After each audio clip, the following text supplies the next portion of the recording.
할렐루야. 네, 오늘 하나님께서 우리에게 주신 말씀은 에스겔 37장 7절에서 10절의 말씀입니다. 우리 다 같이 말씀을 찾으셔서 함께 봉독하도록 하겠습니다.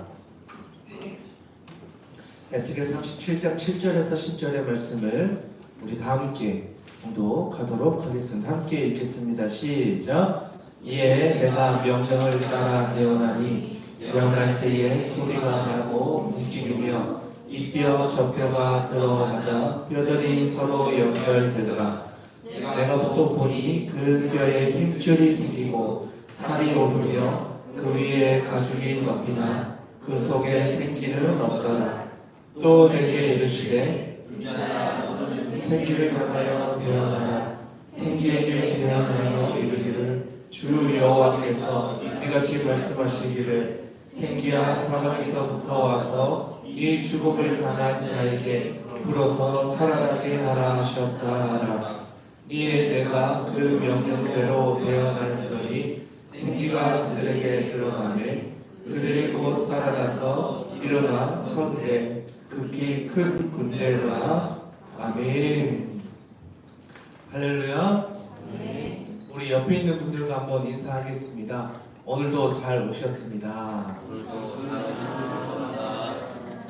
네, 오늘도 잘 오셨습니다. 네. 여러분 한 주간 잘 지내셨습니까? 아니요. 대현이 어떻게 보냈어요? 한 주간? 재미없었어요. 네, 한 주가 재미없이 보냈다고 합니다. 그럼에도 불구하고 웃고 있는 거 보니까 한 주를 아주 재미있게 보낸 것 같습니다. 네, 우리 대훈이처럼 하나님께서 주신 하루하루를 기쁘게 즐겁게 재미있게 또 살아가는 저와 여러분 되었으면 좋겠습니다. 아멘. 여러분 혹시 오늘이 어떤 주간인지 혹시 아십니까? 오늘이 주보를 이렇게 뒤집어서 보시면 자, 오늘이 어떤 주간인가요? 오늘이? 어? 오늘따라 우리 어린 아이들이 친구들이 자기 이야기를 해주는 것 같아요. 오늘은 북한 선교 주일이에요. 자, 1년에 딱 한 번 있는 주일이거든요. 그러니까 이 주일만큼은 북한 선교에 대해서 우리 함께 기억하면서 기도하고 하나님께서 북한 땅 가운데 일해 주시기를 함께 기도하는 주간, 그게 바로 오늘이다라고 할 수 있는 것 같아요.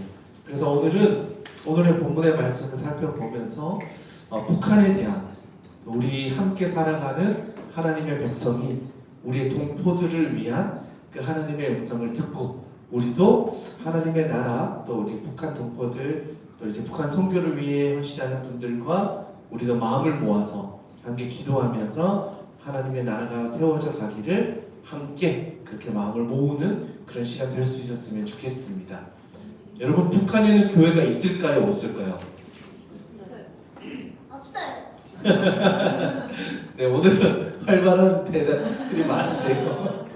너무 좋은 것 같아요. 네, 북한에는요 교회가 없는 것처럼 보이지만 가면 있기는 있다고 합니다. 옛날에 있었던 교회 건물을 그냥 당에서 운영하면서 보여주는 교회로서 건물이 있기는 있다고 합니다. 그리고 또 우리가 보여지지는 않지만 숨어서 예배를 하고 믿음을 지키고 있는 우리가 일반적으로 말하는 지하교회라고 하는 그 믿음을 지켜나가는 사람들이 있기도 하다고 합니다. 그래서 우리가 직접 가서 만날 수는 없지만 많은 루트를 통해서 북한 안에서도 믿음을 가지고 살아가는 분들이 있다라는 소식을 간간히 듣게 되는 것 같아요. 자, 그러면 여러분 하나님께서는 북한에 있는 성도들을 위해 역사하실까요? 안 하실까요? 안 해요. 네, 오늘은 네, 아주 생피가 주인 것 같습니다. 네, 하나님이 북한 역사 안 하실 것 같다 이렇게 이야기를 해줬어요. 보기에는 분명히 그렇게 보이는 것 같아요. 북한에 보면 막 무서운 막 보이잖아요.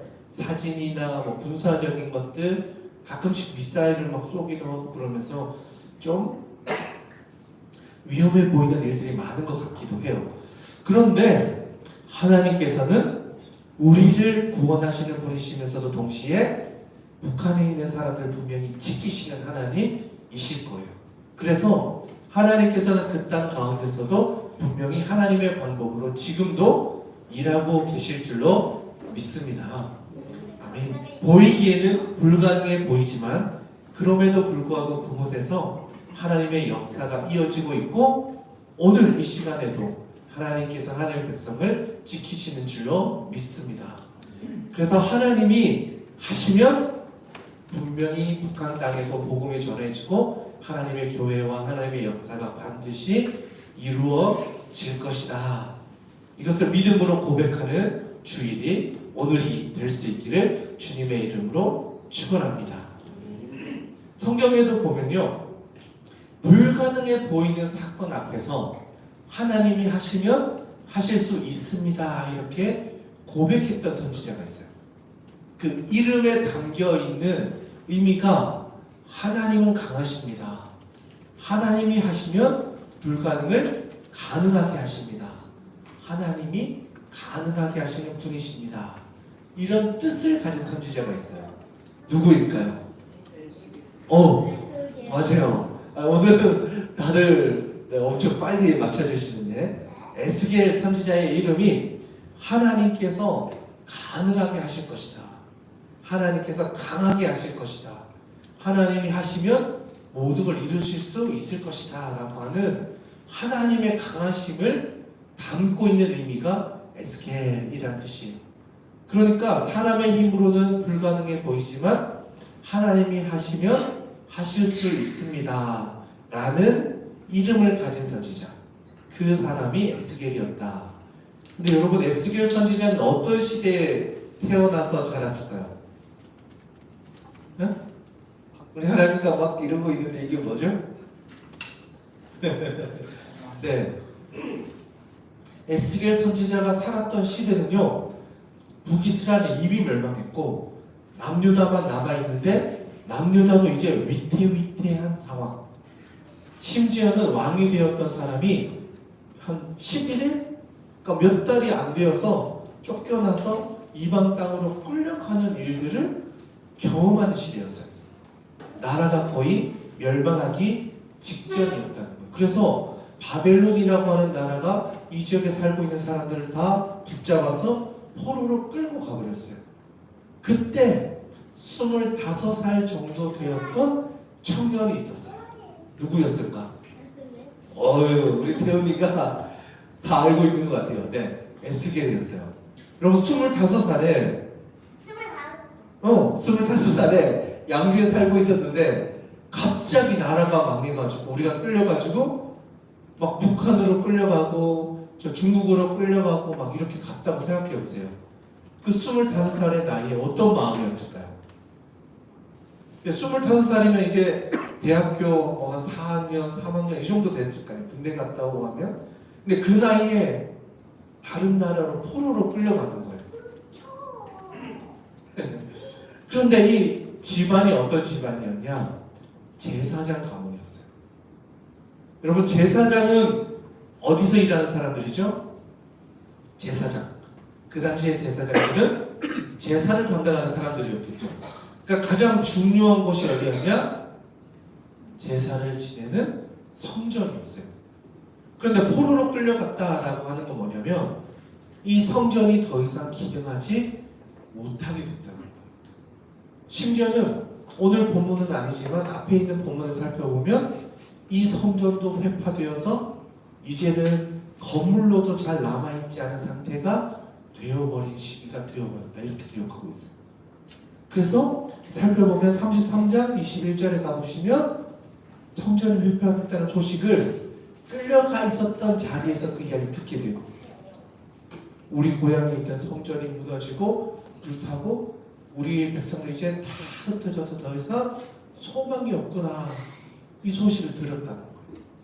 그러니까 끌려가 있었던 그 사람의 마음 가운데는 고향이 이렇게 무너져 있었다는 소식이 너무 슬프고 아픈 이야기가 들려지는 거예요. 그런데 여러분, 이런 시대적 상황에서 하나님께서 한 사람을 주목하셨어요. 그 사람이 에스겔이었어요. 그래서 에스겔이 하나님의 음성을 듣게 되는데 몇 살 때 들었을까? 배우나 25살에 이제 포로로 끌려갔어요. 그럼 하나님이 언제쯤 이 사람을 불렀을까? 5만 원. 우와! 30살 맞아요. 우와, 우리 대훈이가 성경을 암송만 잘하는 게 아니라 엄청 잘 아는 것 같아요. 1장 1장 한번 가볼까요? 제가 진짜 오늘 좀 너무 놀랐어요. 대훈이가 30살요 그래가지고 깜짝 놀랐는데, 네, 에스겔 1장 1절 한번 가봅시다. 대훈이는 이미 뭐 다 알고 있지만 그래도 한번 같이 찾아봤으면 좋겠어요. 에스겔 1장 1절이에요. 우리 같이 한번 읽어볼까요? 자, 다 찾으셨으니까 1장 1절 한번 읽겠습니다. 시작. 30째 해 넷째 달 초다새에 내가 그발강가 사로잡힌 자 중에 있을 때에 하늘이 열리며 하나님의 모습이 내게 보이니. 아멘. 네. 30째 해가 되었다라고 하는 건 본인이 30살이 되었을 해에 이런 일이 있었습니다. 이런 이야기를 하는 거예요. 그러니까 2절에 보니까 여호와김이 사로잡힌 지 5년, 왕이 되었다가 5년 끌려간 지 5년이 되었다는 거예요. 그리고 부시 아들 제사장 나 에스겔 이렇게 이야기하고 있어요. 그러니까 제사장 가문의 후손이었다는 거죠. 그런데 제사장에게 가장 중요한 건 아까 어디라고 그랬죠? 성전이라고 그랬어요. 그런데 33장에 가보면 이 성전이 무너지고 회파되었다는 소식을 들었으니까 우리 조상이 대대로 지켜왔던 성전이 이제는 없어져 버린 거예요. 근데 이 소식을 멀리 떨어져서 그발강가라고 하는 바벨론 도시에서 들었다. 그러니까 고향도 망했고 우리 가족이 대대로 지켜왔던 성전도 무너졌고 이제는 아무런 소망이 없어 보이는 상황 속에서 30살의 나이에 하나님의 부르심을 받아서 하나님의 음성을 들었던 사람, 그 사람이 에스겔이다. 그런데 현실은 다 포로로 끌려갔고 암담하고 무너졌고 아무것도 보여지지 않는 그 현실 속에서 하나님의 부르심을 받았다라는 거예요. 여러분, 이 상황에 만약 우리가 서 있다면 기쁘게 그 길을 갈 수 있을까요? 정말 신나서 주님이 나를 부르셨구나. 이제부터 내 인생 새로운 시작이다. 내가 이스라엘 모든 백성들을 만나서 복음을 전하겠다. 이런 마음을 가질 수 있을까요? 대훈아, 이런 마음 가질 수 있을까? 아니요. 쉽지 않을 것 같아요. 그런데도 불구하고 에스겔이 이 말씀을 듣고 순종했던 이유가 있는 것 같아요. 왜 순종했을까? 오늘의 본문의 말씀에서 그 해답이 기록되어져 있어요. 그럼에도 불구하고 에스겔이 하나님이 부르시는 이 소명의 자리로 나아갈 수 있었던 이유가 바로 오늘의 본문 말씀 가운데 기록되어져 있다는 거예요. 그래서 오늘 말씀 우리 37장으로 넘어가서 어떤 일이 일어났는지 우리 같이 한번 살펴보도록 하겠습니다. 먼저 1절, 2절 말씀인데요. 37장 1절, 2절 말씀 같이 한번 읽어보도록 하겠습니다. 함께 읽겠습니다. 여호와께서 권능으로 내게 임하시고 그의 영으로 나를 데리고 가서 골짜기 가운데 두셨는데 거기 뼈가 가득하더라. 나를 그 뼈 사방으로 지나가게 하시기로 본즉 그 골짜기 지면에 뼈가 심이 많고 아주 말랐더라. 아멘. 자, 37장 1절 2절에 보니까 지금 어떤 곳으로 에스겔이 갔죠? 그곳에 가보니까 어떤 골짜기로 갔대요. 근데 골짜기에 가보니까 어떤 게 있죠? 뼈가 사방에 가득했다라고 이야기를 해요. 그리고 2절 끝쪽으로 가보니까 뼈가 어떻다? 심이 많고 아주 말랐다는 거예요. 그러니까 원어의 뉘앙스를 살펴보면요, 이 뼈가 아주 오래돼서 풍파되어져서 뼈도 거의 막 으스러지기 직전까지 가버린 그런 뼈들입니다. 도저히 뼈라고 할 수도 없는, 이제는 진짜 조금만 더 있으면 아예 사라져 버릴 것 같은 그런 뼈들이 골짜기에 가득 펼쳐져 있었다라는 거예요. 자, 여러분 이거 뭘 상징하는 걸까요? 이스라엘의 현실이 이렇다라는 거예요. 우리 시대가 이렇구나. 하나님의 백성들이 골짜기에 널려져 있는 이런 뼈들과 같은 시세구나. 근데 여러분, 뼈는 사실은 무덤처럼 흙에 묻어줘야 되잖아요. 그런데 널려져 있었다라는 것은 누구도 이 죽음을 챙기거나 도와주거나 묘를 이렇게 만들어서 묻어줄 수 있는 상황이 되지를 못한다는 걸 말해주는 거예요. 그러니까 이 시대적 상황이 얼마나 피폐했는지를 보여주는 거예요. 시체가 널브러져 있는데 이걸 수습해 줄 수 있는 사람이 없을 정도로 이 민족이 피폐해져 있었다는 걸 말해주는 거예요. 그러니까 그냥 길거리에서 시체가 썩어서 뼈가 남고 그것이 풍파되어져서 눈에 보여지는 상황까지 갔는데도 누구 하나 그 무덤을 만들어주거나 덮어주지 않는 시대. 그때가 에스겔이 살았던 시대였다는 거예요. 그런데 여기서 갑자기 이상한 일이 일어나요. 어떤 일이냐? 하나님이 이것을 가지고 에스겔에게 질문을 하세요. 자, 다음 절입니다. 3절인데요. 3절 말씀 같이 한번 읽어보겠습니다. 시작. 그가 내게 이르시되 인자야 이 뼈들이 능히 살 수 있겠느냐 하시기로 내가 대답하되 주 여호와여 주께서 아시나이다. 아멘. 자, 3절 앞에 보니까 어떤 일이 있었죠? 이 뼈들이 있는데 갑자기 하나님이 이걸 보고 누구에게 질문하죠? 에스겔에게 질문했어요. 어떻게? 인자야 이 뼈들이 능히 살 수 있겠느냐. 시대가 이렇고 상황이 이렇고 현실이 이런데 과연 이들이 살아날 수 있겠느냐? 가능성이 있겠느냐? 소망이 있겠느냐? 그 질문을 하세요. 그런데 그 뒤에 나오는 질문에 대한 답이 뭐냐? 주 여호와 주께서 아십니다. 전 이 질문과 대답이 진짜 너무 우리가 생각하기에는 좀 이렇게 맞지 않는 말처럼 보여지지만 하나님께서 에스겔을 통해서 어떤 일을 이루고자 하시는지를 보여주는 아주 중요한 질문과 답이라는 것을 알게 됐어요. 왜냐하면 여러분 여기서 말하는 뼈는 누구를 상징하는 걸까요? 뼈. 네? 이스라엘. 맞아요. 우리 11절 한번 가보시면 자 11절 말씀인데요. 이걸 하나님이 설명을 해줬어요. 어떤 의미인지 11절도 같이 한번 읽어보겠습니다. 시작. 또 내게 이르시되 인자야 이 뼈들은 이스라엘 온 족속이라. 그들이 이르기를 우리의 뼈들이 낡았고 우리의 소망이 없어졌으니 우리는 다 멸절되었다 하느니라.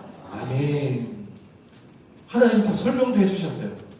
이 흩어져 있는 뼈들은 이스라엘 온 족속이고 소망 없는 시대를 살고 있는 이스라엘 백성들의 현실이다. 그런데 다음 절 보면 12절에 하나님께서 이들에게 뭘 주신다고요? 12절 한번 읽어보겠습니다. 시작.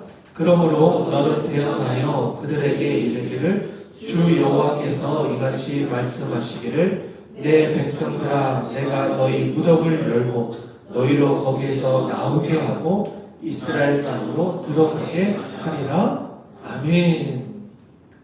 여러분 이거는 상상할 수 없는 이야기를 주님이 하신 거예요. 에스겔에게. 이렇게 흩어져 있는 뼈들처럼 보여지지만 하나님께서 이들에게 소망을 주고 고향 땅으로 돌아가서 하나님의 백성이 될 수 있도록 하나님이 일하시겠다. 이 이야기를 환상을 통해서 에스겔에게 들려주셨다는 거예요. 여러분 이 이야기를 들은 에스겔은 어떤 마음이었을까요? 이제 30살이 되었어요. 하나님께서 이런 이야기를 들려주셨어요. 그러면 이 비전을 가지고 흩어져 있는 이스라엘 백성들의 이 말씀을 선포할 수 있었을까요? 두려웠을까요? 이 하나님의 말씀이 믿어졌을까요? 눈앞에 보이는 현실은 전혀 변하지 않았어요. 똑같아요. 여전히 눈앞에 보여지는 것은 흩어져 말라져 있는 뼈들밖에 보이지 않았다는 거예요. 그런데 하나님이 눈에 보이는 현실이 아니라 보이지 않는 하나님의 계획과 하나님의 소망을 보여주시면서 이런 일들이 일어날 거야 라고 보여주신 거예요. 그러니까 에스겔은요, 두 가지를 다 보고 있는 거예요. 현실과 하나님이 일하실 것에 대한 소망을 같이 보고 있는 거예요. 그런데 여러분, 이게 누구냐? 이 시대를 살아가는 하나님의 백성들이 가져야 할 모습이라는 거예요.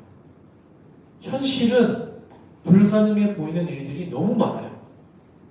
눈앞에 펼쳐져 있는 모든 것들이 마른 뼈 같은 현실이 점점 더 많아질 거라는 거예요.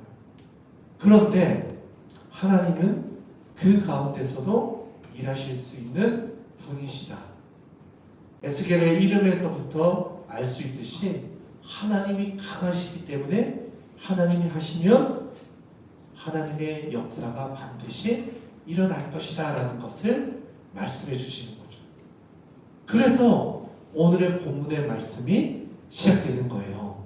다음 절인데요, 우리 같이 한번 읽어보면 좋겠습니다. 4절에서 6절까지의 말씀이에요. 4절에서 6절 말씀 같이 한번 읽어보도록 하겠습니다. 함께 읽겠습니다. 시작. 또 내게 이르시되 너는 이 모든 뼈에게 대언하여 이르기를 너희 마른 뼈들아 여호와의 말씀을 들을지어다.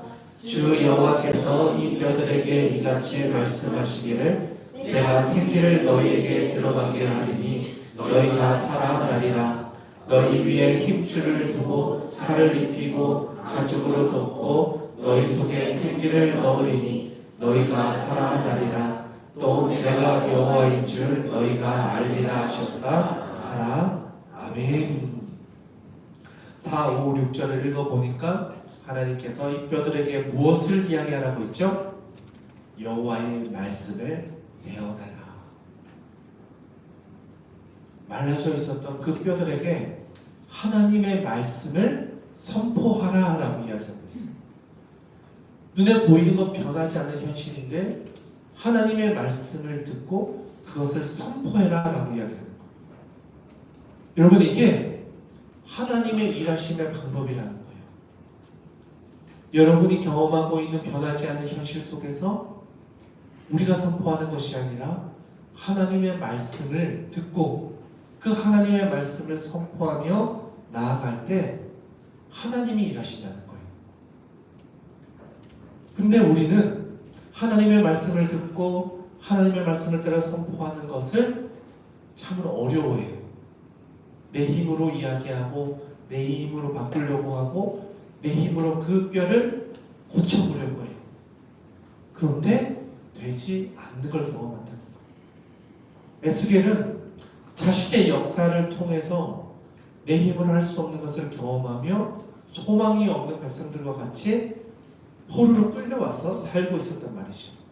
그때 하나님께서 그 한 사람을 바꾸시고 그 사람을 통해 앞으로 일어날 하나님의 회복을 말씀을 통해서 알게 해주셨다는 거예요. 그런데 이 변화에서 우리가 기억해야 될 아주 중요한 게 뭐냐면, 제사장들이 주로 했던 게 아까 성전을 중심으로 하나님의 역사를 끌고 왔던 사람들이라고 했잖아요.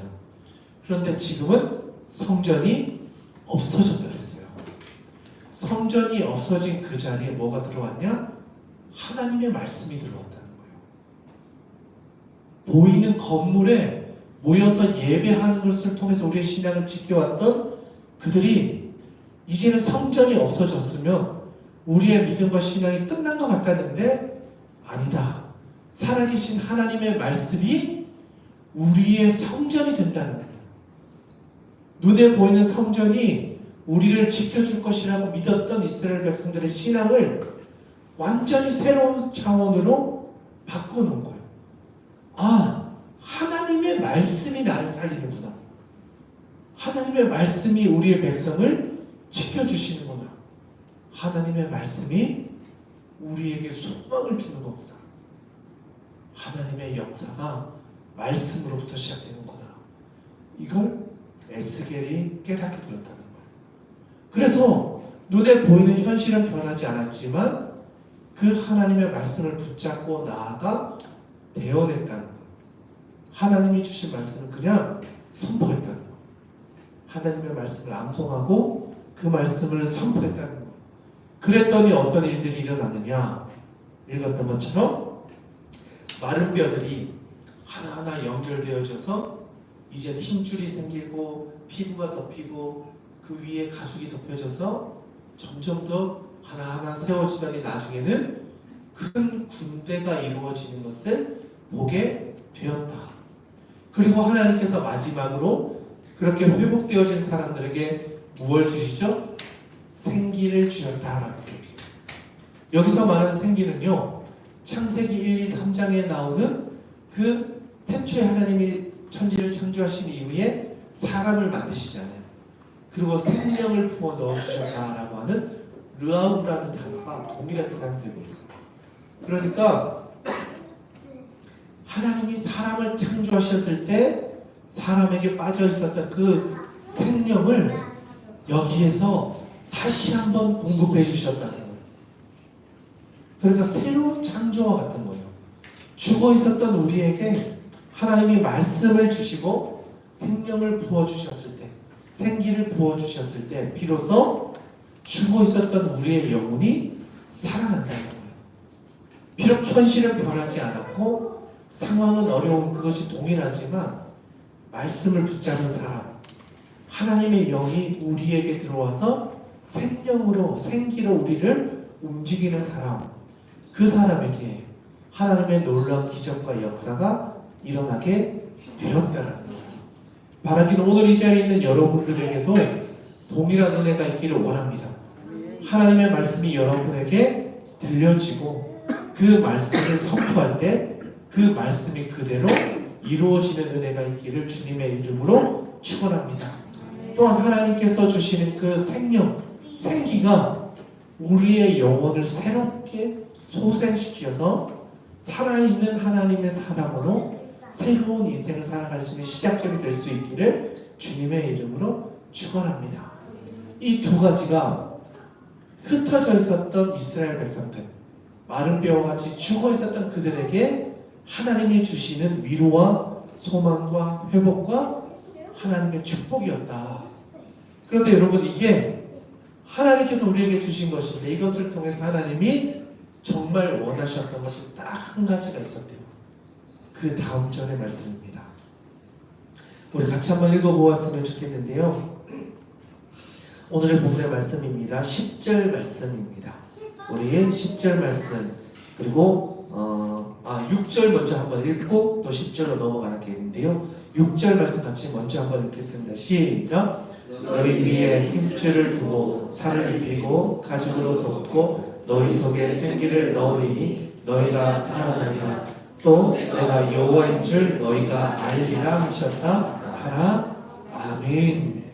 6절에 보니까 힘줄을, 살을, 가죽을, 생기를 넣고 우리를 살리셨어요.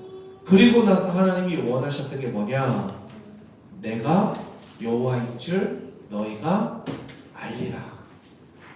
그러니까요, 하나님이 어떤 분이신지를 이스라엘 백성들이 알기를 원하셨다라는 거예요. 여러분, 하나님은 어떤 분이시죠?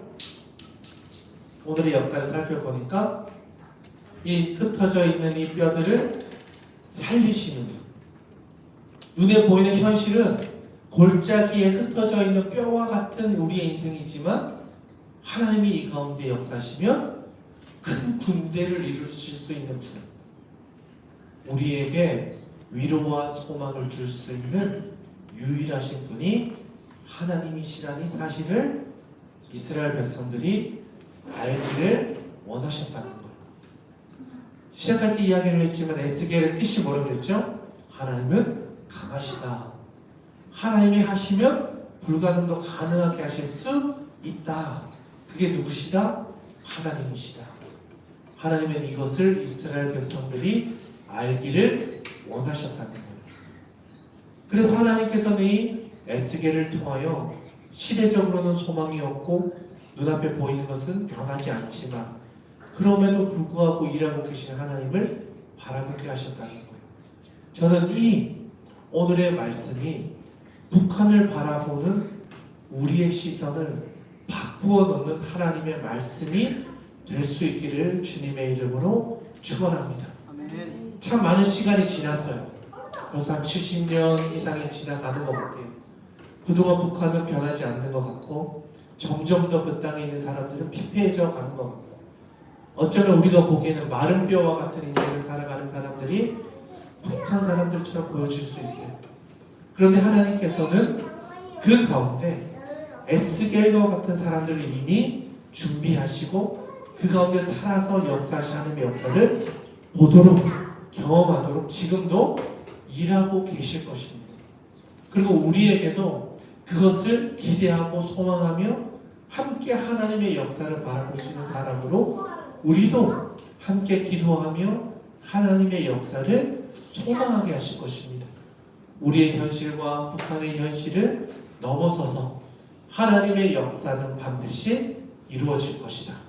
동방의 예루살렘이 되었던 것처럼 다시 한번 우리나라에도 그런 역사를 회복시키셔서 하나님의 구원의 역사가 하나님의 선교의 역사가 우리를 통하여 새로운 국면으로 변화되어지는 그런 놀라운 축복의 역사가 우리를 통해 오늘 이 자리에 있는 여러분을 통해 진행되고 있고 하나님 반드시 이루실 줄로 믿습니다. 그것을 위해 기도하고 하나님께 나아갈 때 하나님은 반드시 이루어 주실 줄로 믿습니다.